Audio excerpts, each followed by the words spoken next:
se mettre debout pour le respect de la parole. Amen. Amen. Et que la paix de Christ, à laquelle vous avez été appelés pour former un seul corps, règne dans vos cœurs et soyez reconnaissants. Alléluia. Amen. Acclamons la parole de Dieu. Dans ces passages bibliques que nous venons de lire, Dieu nous exhorte à être reconnaissants. Alléluia. Amen. Dans ces versets bibliques, nous n'avons pas d'option. Nous n'avons pas de choix. C'est comme un ordre, une obligation. Pourquoi? Parce que la parole dit « Soyez reconnaissants ». Alléluia. Amen. Alléluia. Amen. Bien-aimés dans le Seigneur, peuple de Dieu, il y a ce miracle de Dieu dans nos vies, tout simplement parce que nous croyons que tout ce que Dieu fait dans nos vies est un acquis. C'est-à-dire, nous le méritons. Mais je voudrais vous dire une chose. Tout ce que Dieu fait dans nos vies, il ne le fait pas parce qu'il est obligé de le faire. Mais il le fait par sa grâce. Amen. Et lorsque la grâce de Dieu nous repère, nous devons être peuple de Dieu. La reconnaissance envers Dieu n'est pas seulement de dire merci à Dieu. Mais la reconnaissance avec Dieu, c'est aussi poser une action qui suit cette reconnaissance. Et cette action, c'est ce qu'on appelle l'action de grâce et le sacrifice d'action de grâce. Alléluia. Merci. Après une grâce, c'est l'acte de la foi. C'est-à-dire, je n'ai pas vu, mais je offre à Dieu. Je donne à Dieu parce que je crois au miracle de Dieu et je crois à la capacité de Dieu. Alléluia.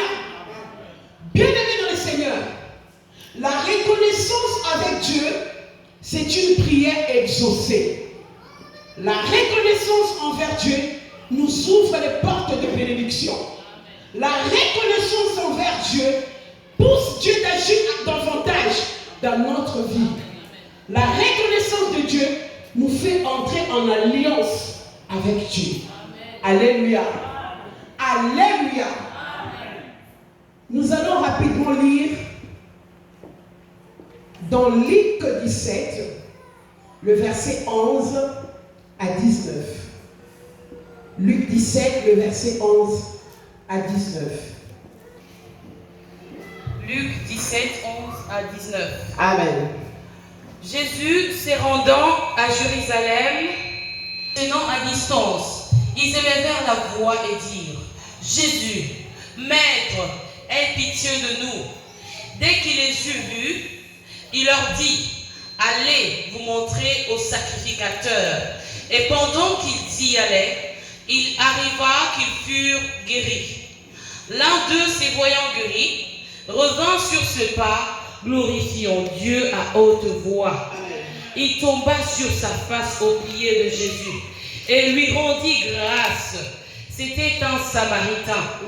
Jésus, prenant la parole, dit: Les 10 n'ont-ils été pas guéris? Et les 9 autres, où sont-ils? Ne s'est-il trouvé que 7 étrangers pour revenir et donner gloire à Dieu? Puis il lui dit: Lève-toi, ta foi t'a sauvé. Amen. Jésus se rendait à Jérusalem. Arrivé dans une ville entre la Samarie et la Galilée, il y a eu 10 lépreux qui sont venus à la rencontre de Jésus. Pourquoi? Pour que Jésus puisse guérir leur maladie. Et la Bible dit, parmi ces 10 lépreux, il y avait un qui était un étranger. Alléluia. On sous-attend, le 9 autres étaient de même origine que Jésus-Christ. Alléluia. Ces 10 lépreux sont venus voir Jésus-Christ pour que Jésus puisse les sauver dans leur maladie. Parce qu'à l'époque de Jésus, un lépreux était considéré comme un maudit. Quelqu'un banni dans la société. Quelqu'un qui ne peut même pas se présenter devant le champ. Pourquoi? À cause de sa maladie. Et il vient vers Jésus en suppliant Jésus. Jésus, aie pitié de nous, guéris nos maladies. Jésus leur a dit, allez vous faire voir chez le sacrificateur. Les sacrificateurs aujourd'hui représentent comme les serviteurs de Dieu, comme les apôtres, les prophètes, les pasteurs, les évangélistes, les anciens de l'église, bref, les serviteurs de Dieu. Amen. Jésus leur dit, allez voir le sacrificateur. Mais qu'est-ce qui s'est passé? La Bible dit, pendant qu'ils allaient dans leur chemin, ils ont constaté qu'ils étaient guéris. Tous les 10, ils étaient guéris. Et l'un d'entre eux, cet étranger, il a compris, ce miracle, cette guérison ne vient pas de sacrificateur. Ce miracle vient de Jésus-Christ. Alors cet étranger retourne vers Jésus pour exprimer sa gratitude et sa reconnaissance envers Jésus. Et Jésus s'est étonné. Jésus dit, les 10 autres ne sont-ils pas guéris? Où sont les 9? Il n'y a que toi, vraiment un étranger. Pourquoi Jésus appelle cet homme un étranger? Parce que dans l'époque de Jésus, les Juifs et les Samaritains, ils ne s'attendaient pas. Souvenez-vous de l'histoire de la femme samaritaine. Elle a dit à Jésus, il n'y a pas de relation entre les Juifs et les Samaritains. Et Jésus dit, où sont les 9 autres? Ce n'est que toi, cet étranger. En quelque sorte, Jésus venait dire, où sont mes frères? Mes frères qui devaient retourner me dire merci. Il n'y a que toi, quelqu'un qui ne me connaît pas, un étranger. Tu reviens pour me dire merci.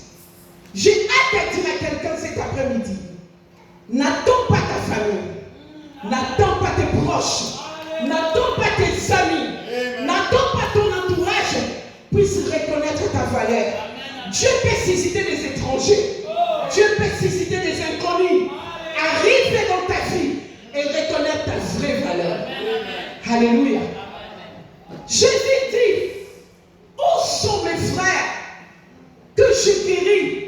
Ils sont-ils pas même capables de venir me dire merci? Pourquoi ces frères ne sont-ils pas retournés? Parce qu'ils se sont familiarisés avec Jésus.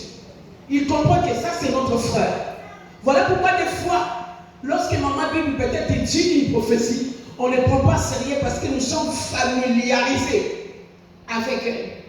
Alléluia. Et Jésus dit quelque chose de très important qui a capté mon esprit. Jésus dit à cet homme, à cet étranger, cette fois-ci, lève-toi, car ta foi t'a sauvé. Cela veut dire, le 9 autres, ils étaient guéris, mais ils n'étaient pas sauvés. Bien aimé, il y a la différence entre être guéri et être sauvé. Être guéri d'une maladie. Tu peux être guéri d'une maladie aujourd'hui. Bien aimé, il se peut que dans 2 ans, dans 3 ans, cette maladie revient encore. Voilà pourquoi quand nous allons voir le médecin nous demande les antécédents médicaux. Nous avons les antécédents médicaux et les antécédents chirurgicaux. Le médecin te demande pourquoi? Parce que le médecin veut savoir, est-ce que tu as déjà souffert de cette maladie auparavant? Alléluia. Donc tu peux être guéri d'une maladie aujourd'hui, mais cette maladie peut revenir dans 2 ans.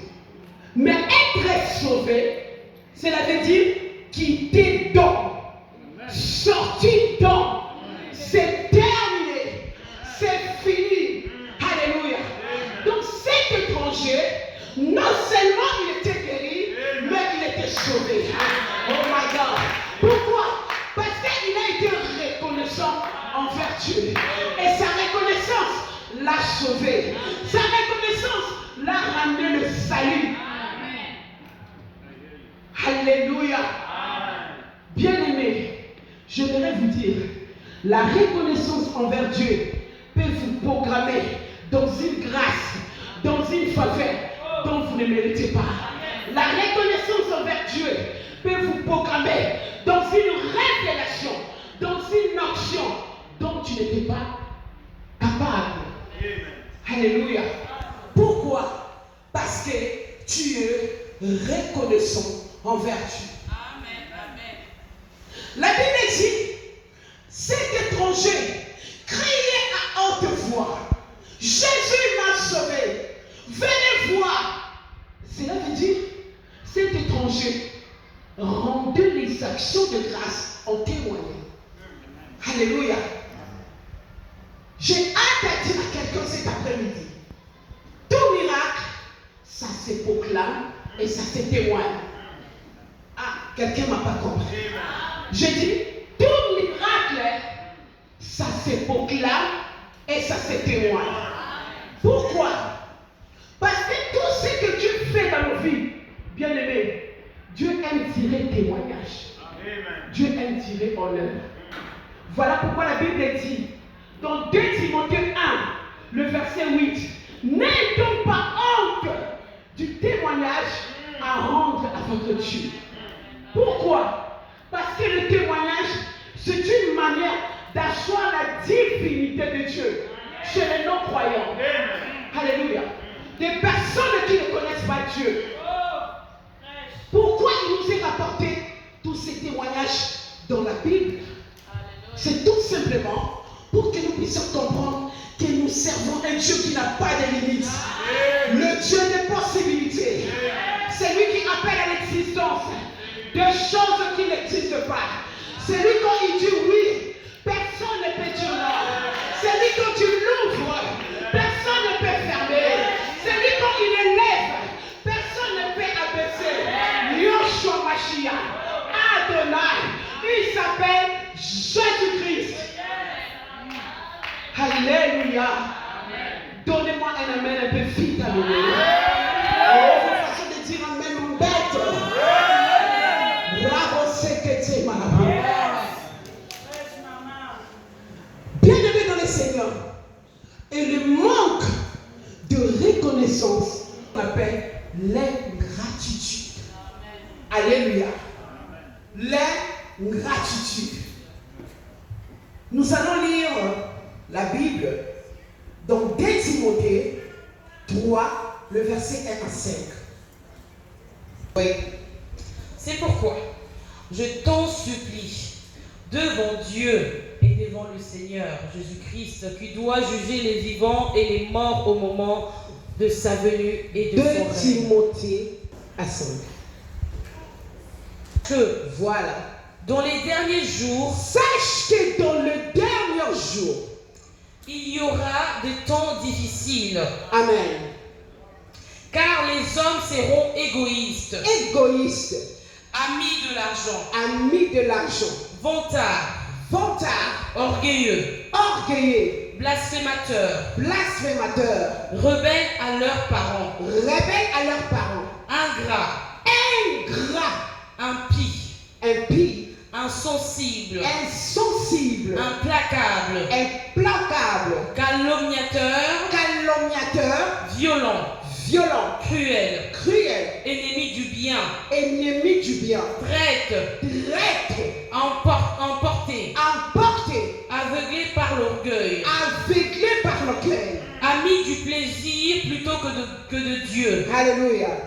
Ils auront l'apparence de la piété, mais régneront ce qui est en fait la force. Éloigne-toi de ces gens-là. Acclame.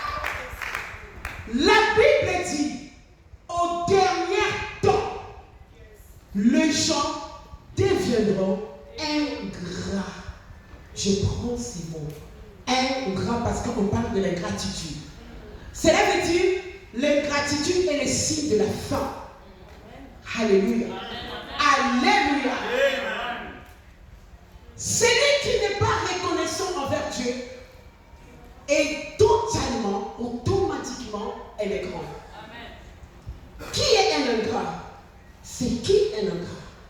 Un ingrat, c'est une personne qui a reçu un bienfait venant de Dieu, venant des êtres humains, mais il est incapable de reconnaître ses bienfaits reçus. Alléluia. Cette personne est appelée un ingrat. Alléluia. Bien-aimés dans le Seigneur, cet après-midi, si moi et toi, nous sommes dans ce domaine de gratitude, Dieu nous demande de sortir de là. Alléluia. Et si nous sommes en face de certaines personnes qui sont ingrats, Dieu nous demande de faire très attention à notre vie, voire même de s'éloigner de ces gens-là. Alléluia. Bien-aimé, laisse-moi vous dire, quelqu'un qui est ingrat, il est plus dangereux. Une personne qui n'arrive pas à reconnaître un bienfait que tu l'as fait, il est plus dangereux. Alléluia. Amen, amen. Alléluia. Amen.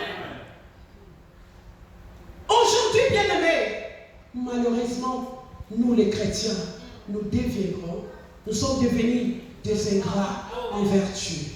Pourquoi? Parce que notre relation envers Dieu est basée sur la demande. Chaque jour, Dieu donne au monde. Dieu fait ça. Dieu fait ceci. Mais à aucun jour, nous avons prié. Nous avons jeûné pour ce que Dieu a déjà fait dans nos vies. Alléluia. Bien-aimé, une femme qui vit avec un homme à cause de l'argent, comment est-ce qu'on qualifie cette femme? Une profiteuse ou une matérialiste. Et un homme qui vit avec une femme à cause de son argent, comment est-ce qu'on appelle cet homme? Un gigolo, papa, merci. C'est le mot que les Congolais aiment beaucoup. Un gigolo. Mais nous vivons avec Dieu aujourd'hui comme des matérialistes, comme des gigolos. Pourquoi? Parce que nous sommes toujours là. Dieu donne. Dieu fait ceci. Nos vies. Même dans le culte, la modératrice dit à Dieu merci. Nous manquons de mots pour dire à Dieu merci. Mais quand on dit, on doit prier pour que Dieu ouvre les portes de bénédiction. Tout le monde a des paroles dans la bouche. Amen. Avance, maman. Alléluia. L'ingratitude envers Dieu. Alléluia. Voilà pourquoi la Bible dit, vous demandez, vous priez, vous ne recevez pas. Parce que vous priez mal, dans le seul but de satisfaire vos propres intérêts, vos propres besoins. Dans nos prières, il n'y a pas l'intérêt de Dieu. Alléluia. Alléluia. Voilà pourquoi quand les disciples de Jésus, ils sont allés vers Jésus et disent, Maître, enseigne-nous comment prier. Jésus leur dit, regardez comment vous allez prier. Notre Père qui est aux cieux, que ton nom soit sanctifié, que ton règne vienne, que ta volonté soit faite sur la terre comme au ciel. On arrête là. Dans les 4 phrases de prière de notre Père, cela consiste à rendre gloire à Dieu, à reconnaître ce que Dieu est, en quelque chose de dire à Dieu merci. Et après cela, donne-nous notre Père quotidien. Donc, après avoir remercié Dieu, mon Dieu, tu m'as donné mon mari, tu as donné mes enfants, tu as fait ceci, je suis en Europe, c'est grâce à toi, Seigneur. Si ce n'est pas toi, qui pourra faire ces choses? Oh Dieu, mon Dieu, malgré les difficultés, tu restes Dieu, parce que tu as déjà fait de miracles. Ce que tu as fait dans ma vie, tu es tellement nombreux, tes bienfaits dans ma vie sont innombrables. Après, Seigneur, est-ce que tu peux me bénir avec un papier? Est-ce que tu peux me bénir avec un mariage? Mais avant d'arriver là, tu reconnais d'abord ce que Dieu représente dans ta vie. Alléluia. Les gens sont devenus ingrats envers les hommes. Quelqu'un qui t'a tendu la main lorsque tu n'étais rien, il t'a ramassé dans la misère. Tu n'es même pas de sa famille, mais il t'a aidé, il t'a soutenu. Aujourd'hui, tu es ce que tu es aujourd'hui.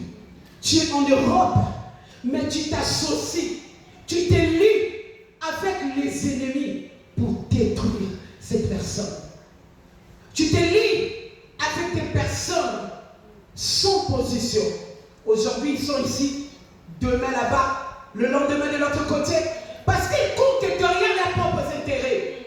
Ils courent derrière les postes. Ils n'ont même pas de place. Quelqu'un qui peut te nier aujourd'hui, tu n'es rien, il te critique. Je ne peux pas m'associer avec toi. Mais lorsqu'il écoute que tu as quelque chose, il court derrière toi. Le matérialiste. Parce qu'ils savent de leur-même, ils ne peuvent rien faire. Ils sont toujours derrière les gens pour diviser les gens. Et toi, tu t'associes avec cette personne pour détruire, déstabiliser la personne qui t'a tendu la main. L'ingratitude. Ma sœur, cet homme t'a honoré. Il t'a épousé. À cause des papiers, à cause de l'Europe. Tu connais maintenant tes droits en Europe. Regarde comment tu traînes cet homme. Cet homme qui se lève le matin, il va aller travailler pour chercher à quoi subvenir à vos besoins. Mais regarde la façon dont tu parles à cet homme sans respect. Qu'est-ce que tu as déjà fait dans ma vie? Au sein de la ligne. Hey, maman, t'as la simazo ma route. T'as la simazo ma route. Alléluia. Parce que tu es en Europe, tu connais tes droits. Tu oublies là où cet homme t'a ramassé. Mon frère, cette femme, elle t'a accepté quand tu n'étais rien, quand tu étais sans papier. Elle t'a accepté. Elle a accepté de te donner la stabilité. Mais aujourd'hui, tu la maltraites. Elle n'est plus belle. Là, tu regardes maintenant dehors. Est-ce que ces filles-là, elles devaient t'accepter lorsque tu n'étais rien? Mais elle a souffert avec toi. J'ai une connaissance. C'est une amie qu'on priait ensemble avec elle. J'ai vu, elle m'a écrit sur le Messenger. Ma soeur Nathalie, je vais divorcer. Appelle-moi, c'est urgent. J'ai appelé ma soeur, je lui ai dit, pourquoi divorcer? Nous étions là dans votre mariage. Pourquoi tu veux faire ça? Elle m'a dit, Nathalie, elle pleurait. C'est que cet homme, ma fille, tu connais. Je fais tout pour qu'il arrive en Europe. Juste quand je lui ai donné les papiers, je fais les enfants. 3 enfants. Quand il a réussi ces papiers, c'est là le calvaire commence. Il m'a fait tout voir des couleurs. Et là, il ne s'occupe même pas des enfants. Mais je viens de trouver dans ses affaires le Western Union qu'il envoie en Afrique pour une fille qu'elle a connue sur Facebook. Regarde la méchanceté des gens. Une femme qui t'a donné la stabilité. Tu ne peux même pas t'occuper d'elle ni de tes enfants. Mais tu envoies l'argent en Afrique chez une personne que tu as rencontrée sur Facebook. Qui dit toi que cette fille en Afrique n'est pas un copain? Alléluia. L'ingratitude. Je lui ai conseillé, j'ai dit non, ne divorce pas. Laisse ça dans la main de Dieu. Mais je me suis mis à sa place. J'ai senti la douleur. Alléluia. L'ingratitude. Mon frère, ma sœur, tes parents qui se sont sacrifiés pour toi, arrivés en Europe, tes parents sont devenus des sorciers. À cause de qui? À cause de cette femme, à cause de cet homme. Ta mère qui s'est sacrifiée pour toi, elle est devenue sorcière. Tu négliges tes parents. Tu oublies, la Bible dit, si tu veux vivre longtemps, obéissez à tes parents. Nos parents sont de Dieu sur cette terre. Tu négliges tes parents. Bien-aimés, vous qui avez la grâce d'avoir le parent. Demande-nous qui vivons à l'idée de ne pas avoir un père, de ne pas avoir une mère à qui tu peux offrir tout ton cœur. Et cette mère te dit, reste là Nathalie, je vais prier pour toi. Je vous avoue, il y a 4 ans passés, je pouvais dormir sans prier. Pourquoi? Je sais, la prière de ma mère me protège. Parce qu'à chaque temps, Nathalie, je suis dans la retraite, je prie pour toi. Mais aujourd'hui, qui peut prier pour moi? Qui peut chanter pour moi? Mais toi, Dieu te donne tes parents, tu les négliges. La Bible dit, si tu obéis à tes parents, tu vivras longtemps. Dans le contraire de ça, quand tu désobéis à tes parents, cela veut dire tu ne vivras pas longtemps. Tu es en train de réduire tes jours. Alléluia.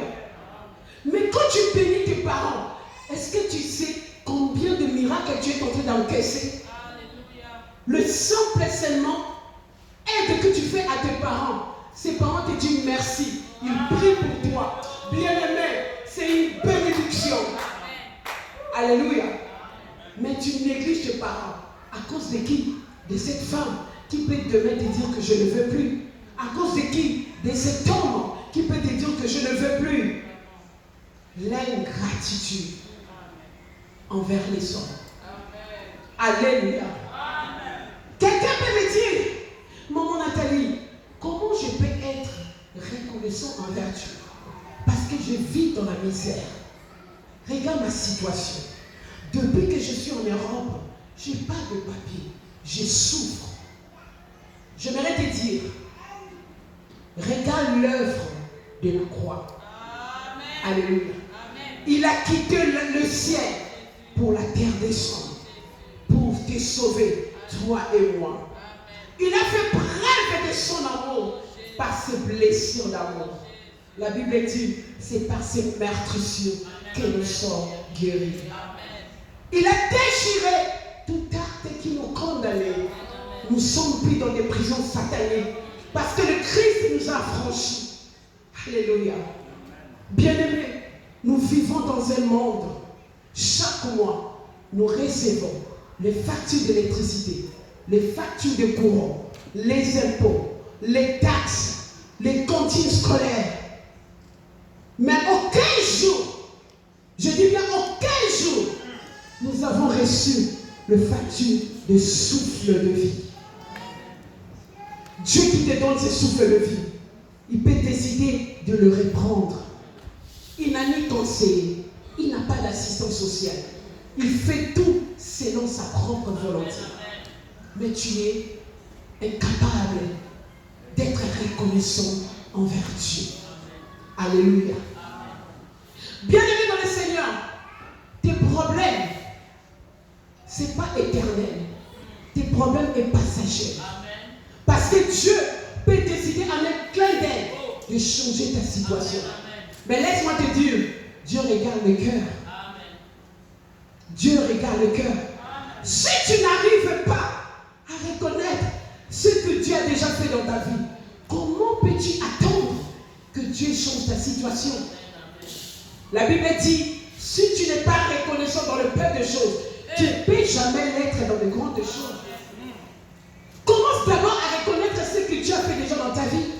Amen. Tu verras. Fais les sacrifices d'action de grâce. Donne à Dieu sans pourtant voir. Et la Bible dit, mets-moi en épreuve. Tu verras si je ne t'ouvrirai pas les écluses des cieux. Mets Dieu en épreuve. Alléluia. Alléluia. Nous allons lire la Bible d'un homme, malgré ses situations, malgré ses problèmes, il a toujours été reconnaissant envers Dieu. Nous allons lire dans le livre des psaumes, les psaumes de David.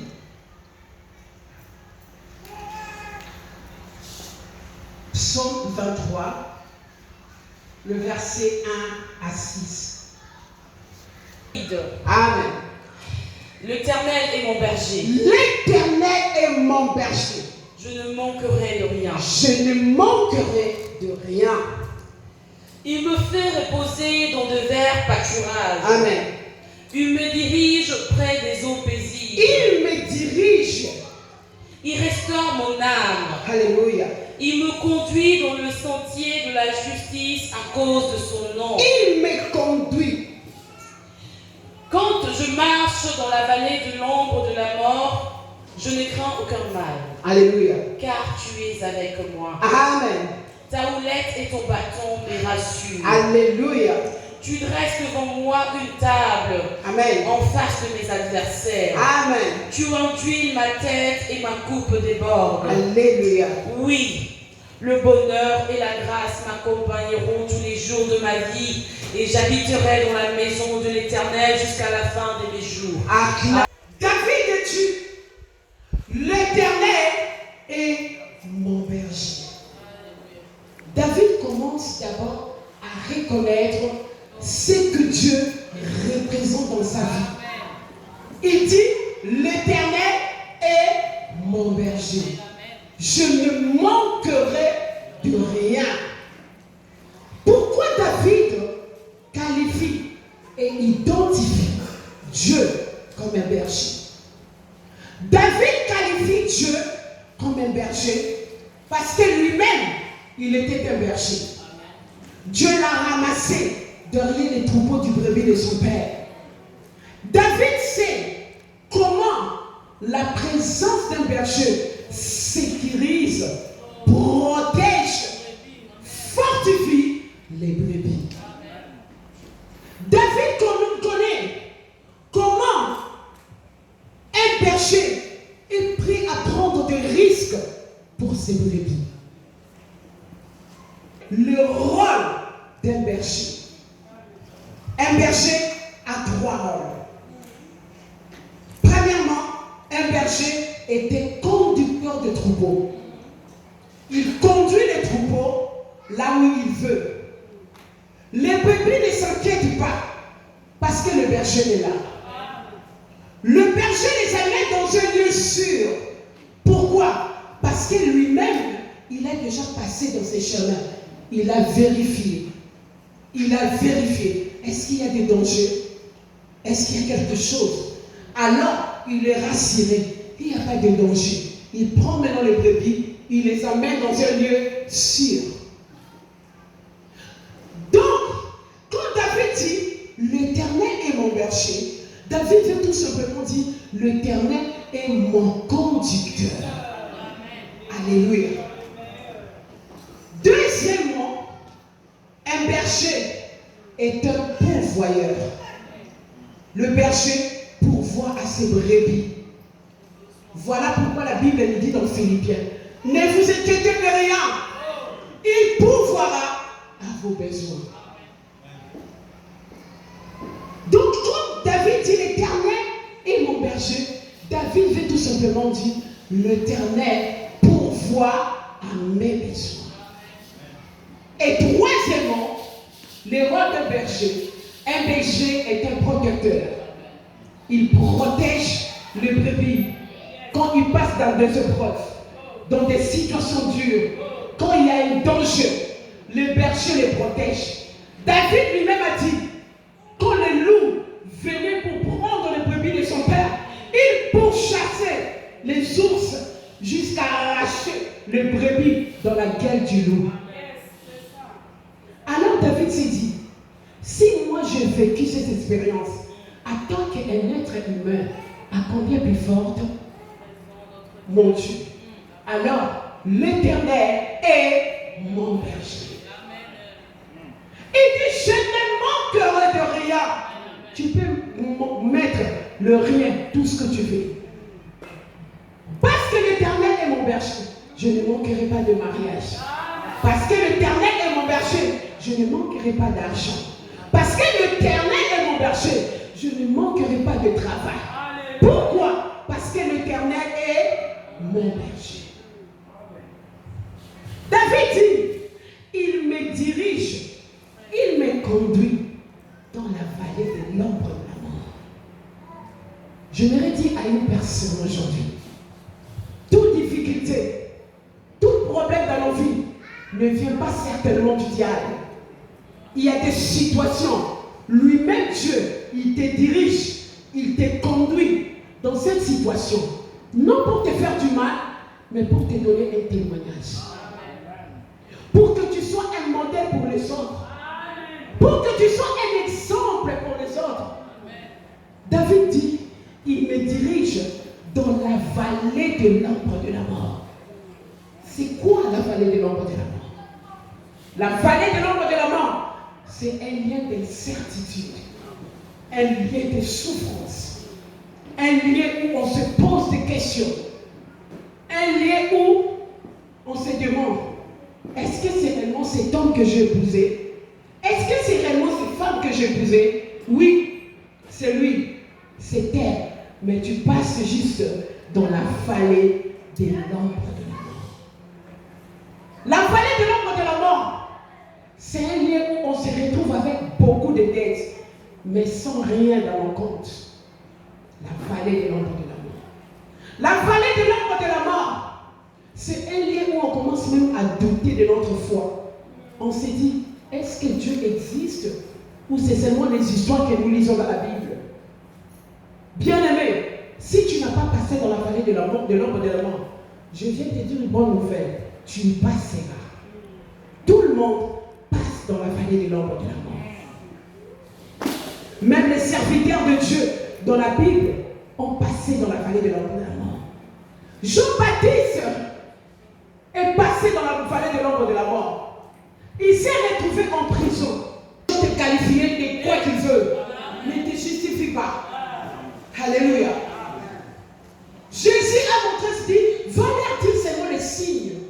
C'est à lui de conclure si je suis le Messie ou je ne suis pas. Alléluia. Mais David dit, quand je marche dans la vallée de l'ombre de la mort, je ne crains rien, car tu es avec moi. Alléluia.